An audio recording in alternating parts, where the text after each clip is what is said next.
कक्षा 10 के संस्कृत के बच्चों के लिए इसके पहले आपको पहला पाठ प्रथमा पाठा लक्ष्य भेद परीक्षा लक्ष्य भेदने की परीक्षा पढ़ाया गया। अब द्वितीय पाठा दूसरा पाठ वृक्षाणाम चेतनत्वम वृक्षों की चेतनता। ये पाठ जो है महाभारत से लिया गया है। इस पाठ में यह दर्शाया गया है कि वृक्षों के भीतर भी वृक्षों में भी प्राणियों के समान जो है चेतना होती है और वे भी सुख दुख का अनुभव करते हैं, अतः उनके साथ भी मनुष्यों को उचित व्यवहार करना चाहिए, सद्व्यवहार करना चाहिए। इसमें महर्षि भारद्वाज प्रश्न करता है, प्रश्न पूछने वाले हैं और भृगु जी जो है उसका उत्तर देते हैं, जवाब देते हैं। तो हम जो भृगु जो प्रश्न करता है उनके द्वारा पूछे गए पहले प्रश्न के बारे में पढ़ेंगे। अमितानां महाशब्दो यान्ति भूतानि संभवं ततः तेषां महाभूत शब्दो अयम उपपद्यते। अमितानां असीमित या सीमितों के लिए महाशब्दो महाशब्द यान्ति कहा जाता है, भूतानि समस्त प्राणी संभव माने उत्पन्न होते हैं, ततः इसीलिए तेषां माने उनको महाभूत शब्दों महाभूत शब्द से अयम यह उपपद्यते माने सुसंगत होता है, उचित है। अमितानां शब्दों यान्ति भूतानि संभवं ततः तेषां महाभूत शब्दों यान्ति। इसमें जो है अर्थ हम देखेंगे। असीमित पदार्थों के लिए असीमित पदार्थों के लिए महाशब्द का प्रयोग होता है। असीमित पदार्थों के लिए महाशब्द का प्रयोग किया जाता है।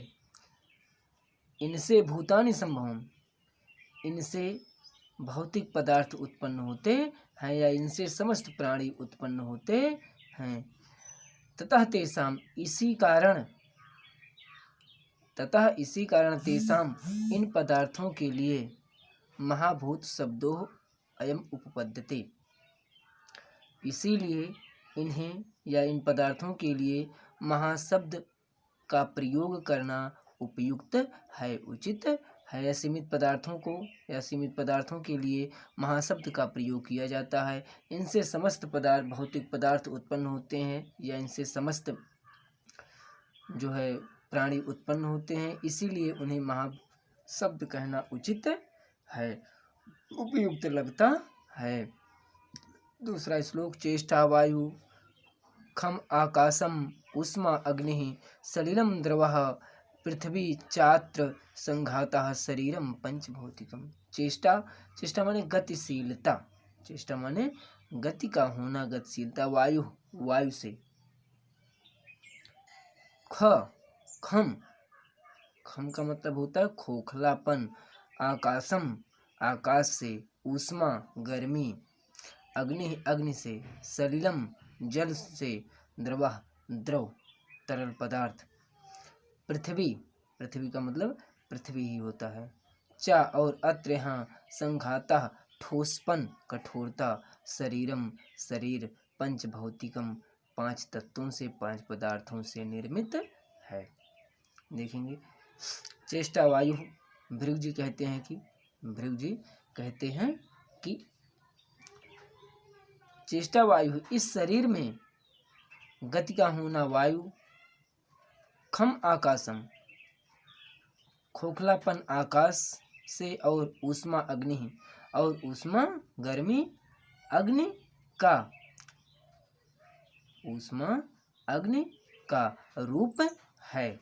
चेष्टा वायु का, खोखलापन आकाश का और गर्मी अग्नि का रूप है। सलिलम द्रवः, सलिलम इसी तरह से रक्त आदि जो तरल पदार्थ हैं, पानी, और संघाता चा अत्र संघाता पृथ्वी, और ठोसपन पृथ्वी का भाग है, ठोसपन पृथ्वी का भाग है।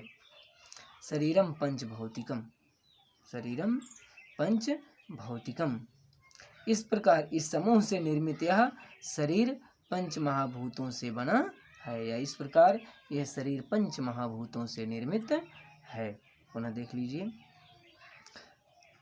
भृगु जी कहते हैं कि इस शरीर में गतिशीलता वायु का, खोखलापन आकाश का और गर्मी अग्नि का रूप है। इसी प्रकार से रक्त तरल पदार्थ, द्रव पदार्थ जल का और कठोरपन पृथ्वी का रूप हैं, भाग हैं। इस प्रकार यह शरीर पंच तत्वों से, पंच महाभूतों से निर्मित है।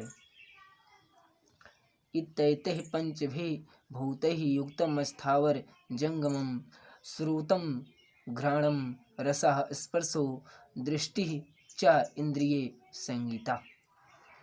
इति एते इति एते इति धन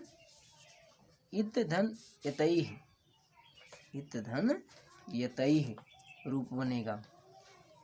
पंचभिः धन भूतैः धन युक्तम। इत माने इस प्रकार से तात्पर्य, या इत माने यदि, इते माने ये, इतैः माने ये।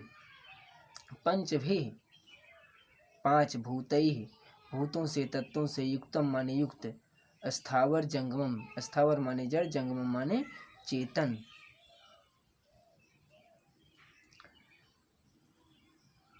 श्रोतम, श्रोतम श्रोतम माने कान। घ्राणम, घ्राणम माने नाक। रसः जिससे हम चखते हैं अर्थात जिह्वा माने जिह्वा। स्पर्शो, स्पर्श तत्व यानी त्वचा। दृष्टि नेत्र, चा और इंद्रिय माने इंद्रिय, संगीता माने कहा जाता है, नाम वाली है, संज्ञा दिया जाता है। अब देखेंगे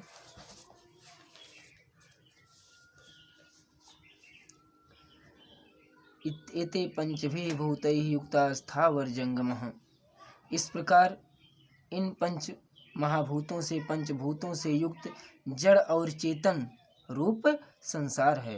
इस प्रकार ये इन पंचभूतों से युक्त जड़ चेतन रूप संसार है।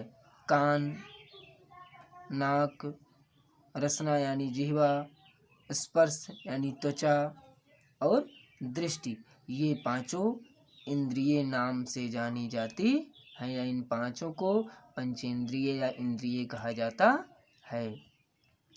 अब भारद्वाज, जो भारद्वाज जी हैं, वो जो पूछते हैं उसके बारे में हम जानेंगे।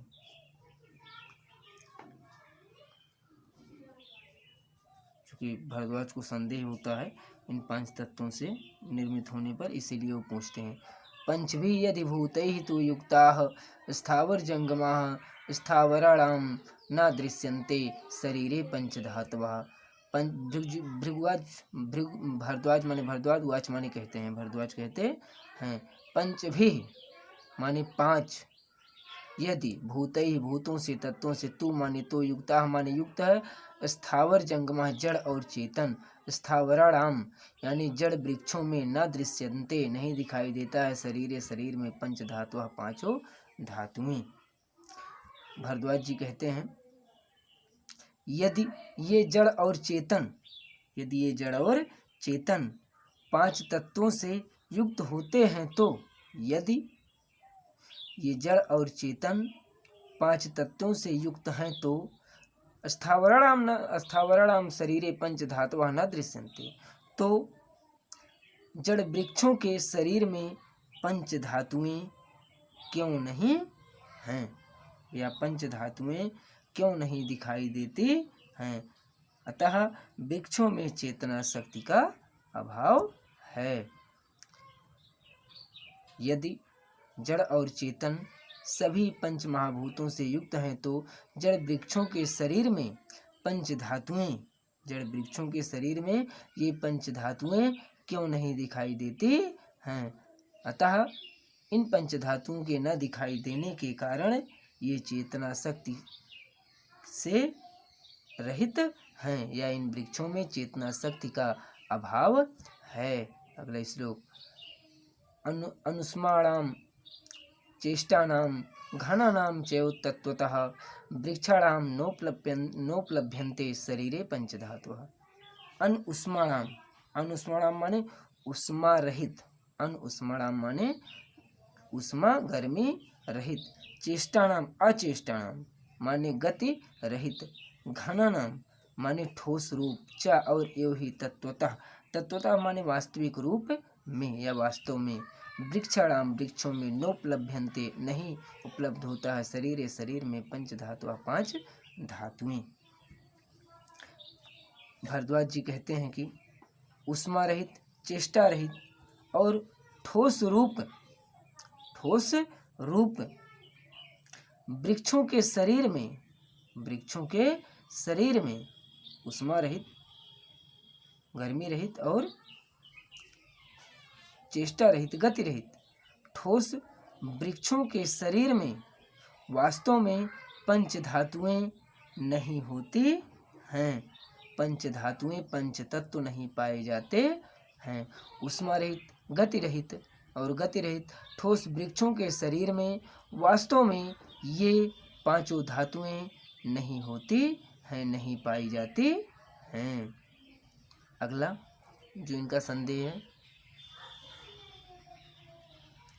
न शृण्वन्ति न पश्यन्ति न गन्धरससेविनः न च स्पर्शं विजानन्ति ते कथम पंचभौतिकम। ना नहीं शृण्वन्ति सुनते हैं, ना नहीं पश्यन्ति देखते हैं, ना नहीं गंध माने सूंघना, रस माने रस का सेवना माने सेवन करते हैं, ना माने नहीं चा माने और स्पर्शम माने स्पर्श तत्व को विजानन्ति माने जानते हैं, ते माने वे कथम माने कैसे पंचभौतिका पांच भौतिकों से, पंच तत्वों से निर्मित हैं। न शृण्वन्ति, भृगु जी कहते हैं कि, भारद्वाज जी कहते हैं कि ये वृक्ष जंगमों की तरह से, जड़ की तरह से न सुनते हैं, न देखते हैं और न ही गंध रस का सेवन करते हैं।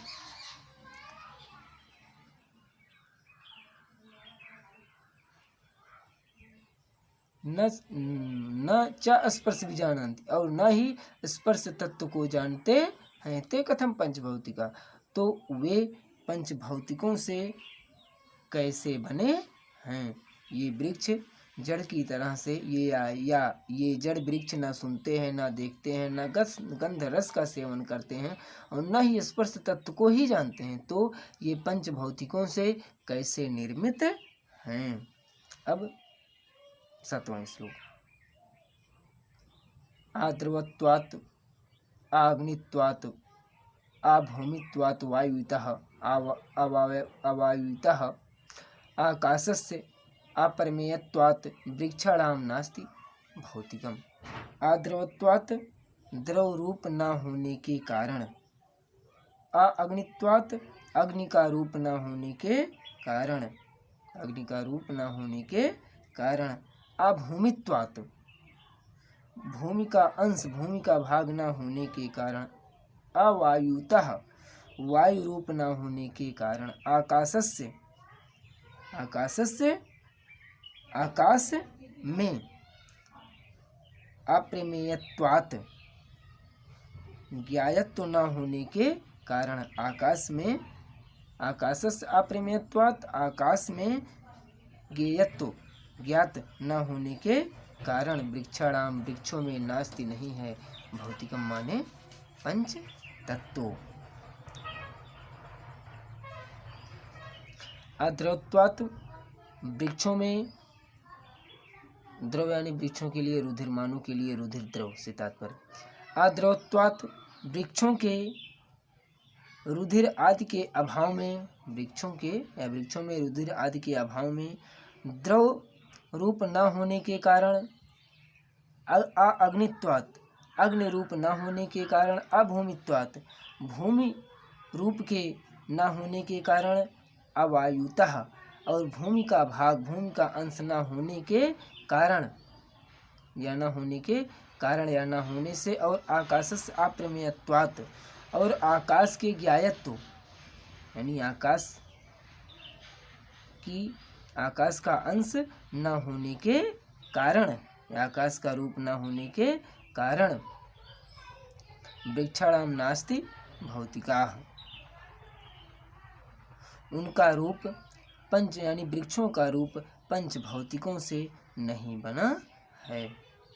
यहाँ से देखेंगे वृक्षाणाम वृक्षों के या वृक्षों में रुधिर आदि द्रव के अभाव के कारण, अग्नि के अभाव के कारण, भूमि के अभाव के कारण और वायु के अभाव के कारण तथा आकाश तत्व के न होने के कारण ये पंचभूतों से, पंचभौतिकों से नहीं बने हैं, पंच भौतिकों से निर्मित नहीं हैं। बच्चों, इसके बाद 7 श्लोक के बाद अगले दिन भृगुराज के बारे में पढ़ा जाएगा।